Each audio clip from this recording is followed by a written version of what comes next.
Revés para México en la Corte Internacional de Justicia. La instancia desestimó el jueves su pedido de medidas provisorias urgentes contra Ecuador tras la violenta invasión policial de su embajada en Quito. La Corte concluye que las circunstancias, tal como se presentan ahora ante la Corte, no son tales que requieran el ejercicio de sus facultades bajo el artículo 41 del Estatuto de indicar medidas provisorias. El 5 de abril, fuerzas policiales de Ecuador irrumpieron en la embajada mexicana en Quito para detener al ex vicepresidente Jorge Glass, quien había recibido asilo político en México en momentos que era investigado en un caso de corrupción.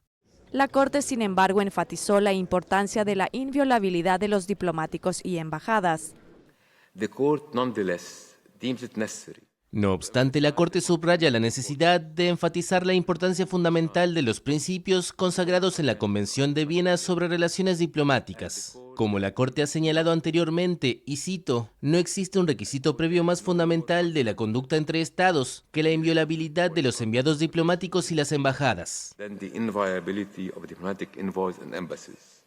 México pidió ante el tribunal que se exija con urgencia a Ecuador la protección de los archivos de la embajada invadida y que permita el desalojo de la sede diplomática y de las residencias privadas de su personal.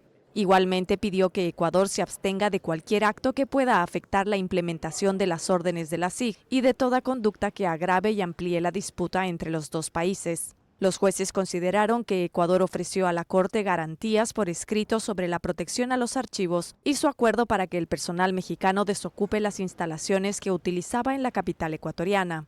Para nosotros esto es un primer paso, son las medidas provisionales solicitadas por México y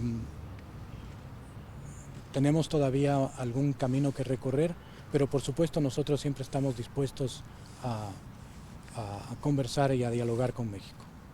Que si bien México no recibió las medidas provisionales solicitadas ante la Corte, sí recibe lo que estaba buscando, que es un reconocimiento de que la inviolabilidad de los locales es absoluta, no acepta excepciones, y el compromiso de Ecuador de que no ingresará a los locales de México en ese país. La credibilidad de Ecuador está en juego ahora. En el próximo paso, los jueces de la Corte analizarán el mérito de la cuestión, en que México acusa a Ecuador de violar la legislación internacional. Después del incidente, México rompió relaciones diplomáticas con Ecuador.